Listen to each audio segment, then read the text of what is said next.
Selamat malam teman-teman. Selamat malam Pak. Di sini saya akan membuat video mengenai pembelajaran materi atau materi pembelajaran. Nama saya Yolivia, saya dari kelas akuntansi B22 Malam. NIM saya B10331910. Untuk materinya saya akan menge-share-nya.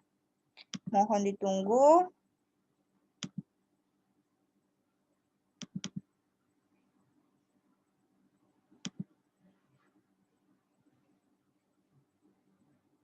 Ini nama saya dan NIM saya.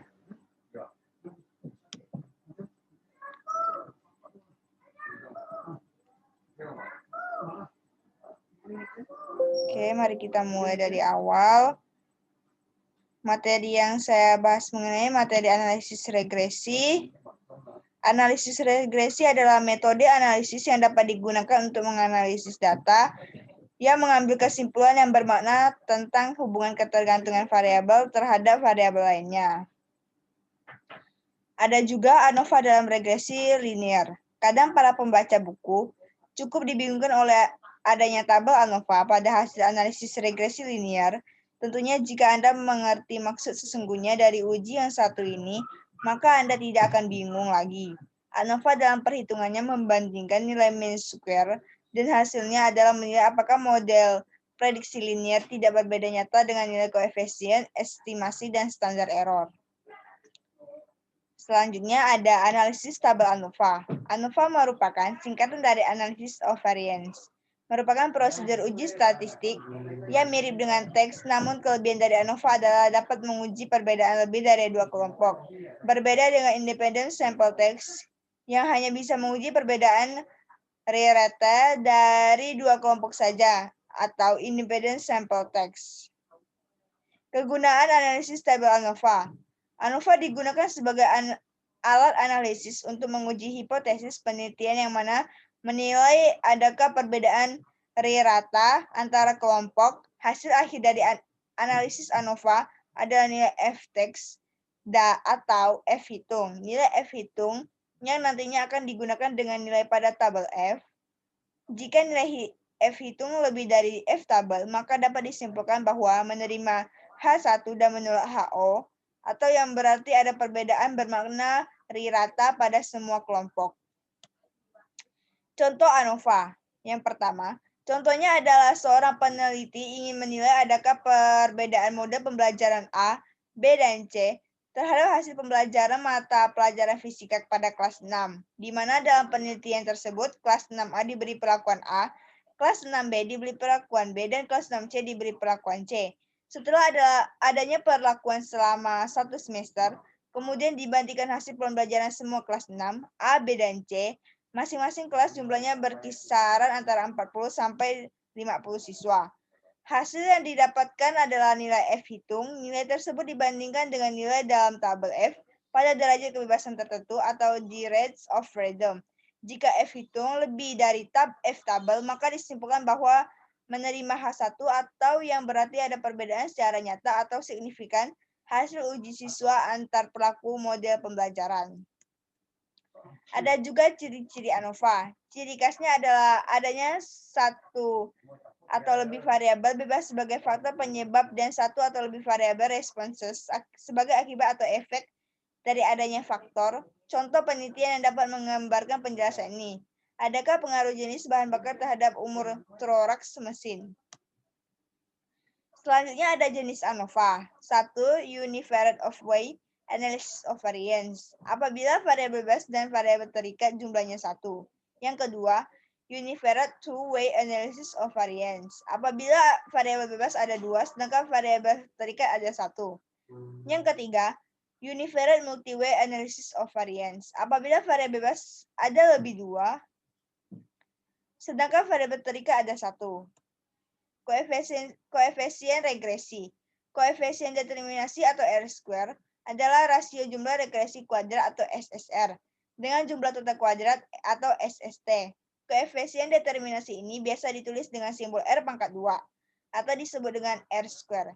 Regression sum of the square atau SSR, error sum of the square atau SSE, dan total sum of square atau SST hanya memberikan sedikit penafsiran tentang variasi regresi. Rasio SSR dan SST mengukur proporsi variasi dalam Y yang dijelaskan oleh variabel independen X dalam model regresi.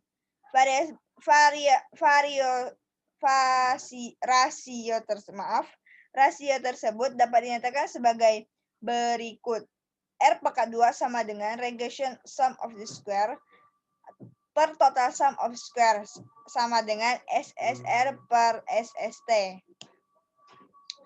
Ini dapat kita lihat ada tabel dalam contoh perhitungan di artikel sebelumnya seperti pada gambar berikut ini. Bisa kita lihat. Penjelasannya yaitu di mana R pangkat 2 sama dengan SSR per SST atau R pangkat 2 sama dengan 0,625 per 0,7, R pangkat 2 sama dengan 0,892857414. Perhitungan manual tersebut menghasilkan nilai yang sama dengan R square di output Excel atau lihat di gambar. Ini gambarnya, bisa kita lihat lagi. Selanjutnya, R square atau R pangkat 2 sebesar 0,8929 berarti bahwa 89,29% variasi dalam penjualan motor atau Y dapat dijelaskan oleh variabilitas dalam jumlah sales atau X. Ini menunjukkan hubungan linear positif yang kuat antara kedua variabel. Karena berdasarkan model regresi ini menunjukkan bahwa variabel penjualan motor dapat diprediksi menggunakan jumlah sales sebagai 89,29%. Hanya 10,71% dari variabilitas penjualan motor dapat dijelaskan oleh faktor-faktor selain variabel dalam model regresi. Penerjemahan dalam penelitian sosial, koefisien determinasi ini sering disebut sebagai koefisien pengaruh, di mana dalam contoh ini variabel X mempengaruhi variabel Y sebesar 89,29%, sedangkan sisanya dipengaruhi oleh variabel lain. Selanjutnya ada koefisien determinasi atau korelasi. Korelasi merupakan teknik analisis yang termasuk dalam salah satu teknik pengukuran asosiasi atau hubungan measures of association, atau pengukuran asosiasi merupakan istilah umum yang mengacu pada sekelompok teknik dalam statistik bivariat yang digunakan untuk mengukur kekuatan hubungan antara dua variabel. Dan juga ada korelasi bermanfaat untuk mengukur kekuatan hubungan antara dua variabel atau kadang lebih dari dua variabel dengan skala-skala tertentu. Misalnya, Pearson data harus berskala interval atau rasio. Spearman dan Kendall menggunakan skala ordinal. Chi-square menggunakan data nominal. Kuat lemah hubungan diukur di antara jarak atau range 0 sampai dengan 1. Korelasi mempunyai kemungkinan pengujian hipotesis dua arah atau two-tailed. Korelasi searah jika nilai koefisien korelasi dikemukakan positif. Sebaliknya jika nilai koefisien korelasi negatif, korelasi disebut tidak searah. Dan yang selanjutnya yaitu ada koefisien korelasi. Koefisien korelasi ialah mengukur statistik kovarian atau asosiasi antara dua variabel. Besarnya koefisien korelasi berkisar antara lebih dari 1 sampai dengan kurang dari 1. Koefisien korelasi menunjukkan kekuatan atau strength, hubungan linear, dan antara hubungan dua variabel acak. Jika koefisien korelasi positif, maka kedua variabel mempunyai hubungan searah. Artinya, jika nilai variabel X tinggi, maka nilai variabel Y akan tinggi pula. Sebaliknya, jika koefisien korelasi negatif, maka kedua variabel mempunyai hubungan terbalik. Artinya, jika variabel X tinggi, maka nilai variabel Y akan menjadi rendah dan sebaliknya. Untuk memudahkan melakukan interpretasi mengenai kekuatan hubungan antara dua variabel, penulis memberikan kriteria sebagai berikut. Yang ditulis oleh Sarwono 2006. 0. Tidak ada korelasi antara dua variabel. Lebih dari 0 sampai 0,25, korelasi sangat lemah. Lebih dari 0,25 sampai 0,5, korelasi cukup. Lebih dari 0,5 sampai dengan 0,75, korelasi kuat. Lebih dari 0,75 sampai 0,99, korelasi sangat kuat. 1. Korelasi sempurna. Dan ini ada penafsiran hasil korelasi.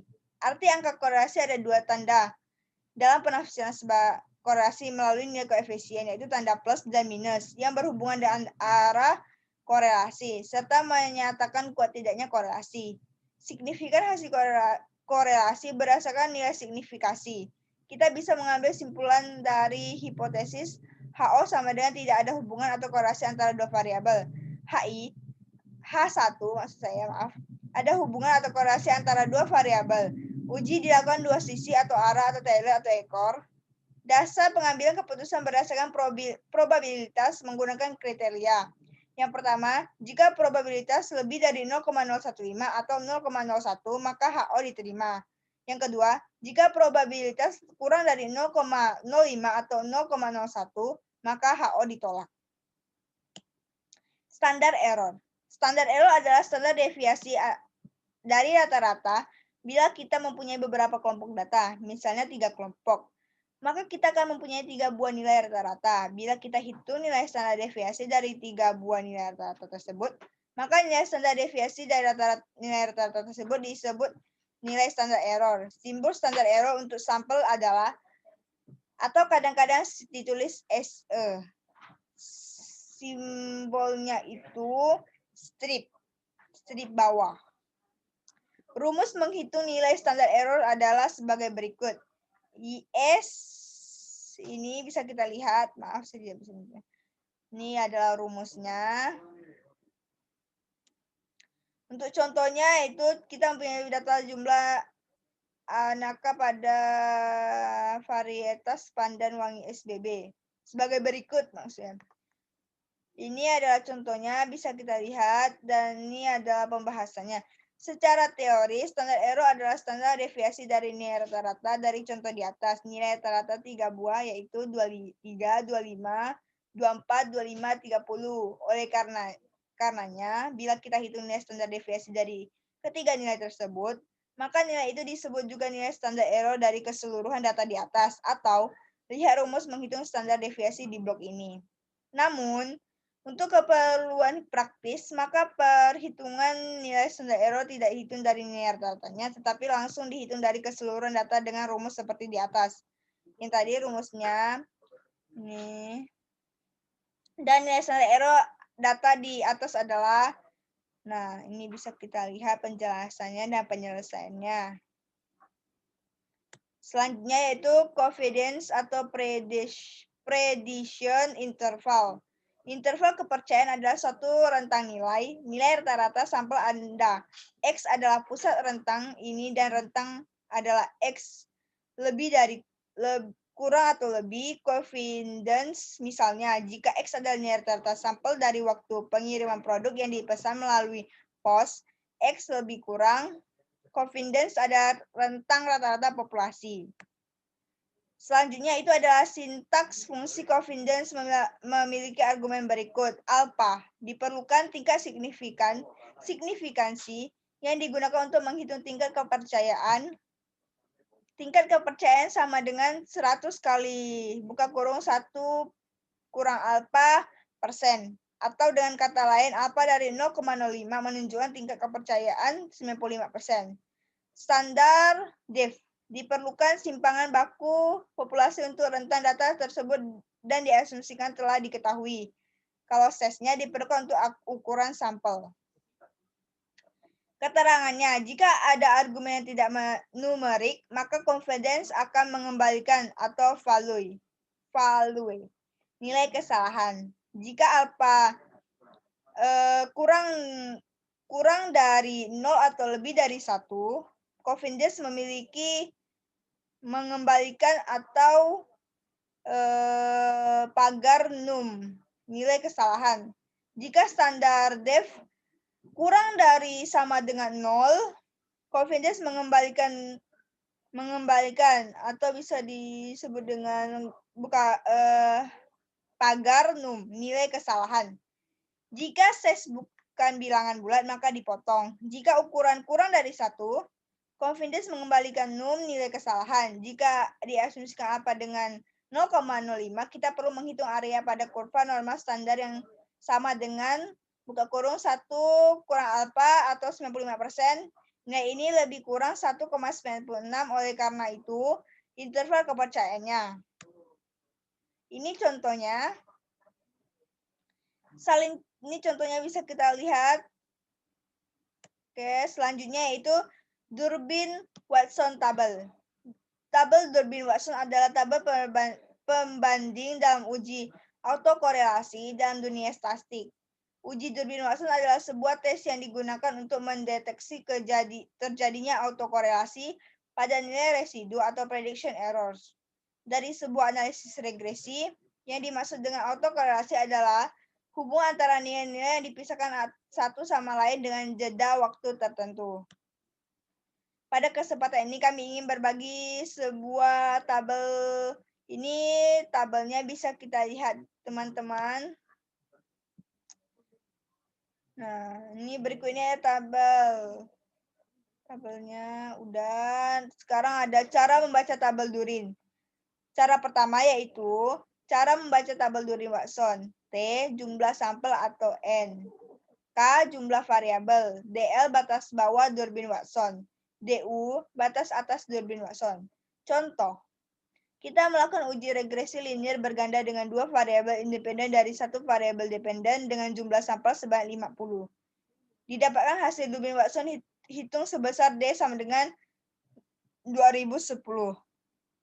Maka, nilai T sama dengan 50, K sama dengan 3. Selanjutnya pada tabel di atas, cari nilai DL dan DU pada T 50 dan K sama dengan 3, yaitu nilai DL sama dengan 1,46246 dan DU sama dengan 1,62833. Pada contoh di atas, nilai D sama dengan 2,010, maka kita hitung terlebih dahulu nilai 4 sampai D sama dengan 1990. Selanjutnya yaitu cara menentukan atau kriteria pengujian autokorelasi sebagai berikut. Deteksi autokorelasi positif. Jika D kurang dari DL, maka terdapat autokorelasi positif. Jika D lebih dari DU, maka tidak terdapat autokorelasi positif.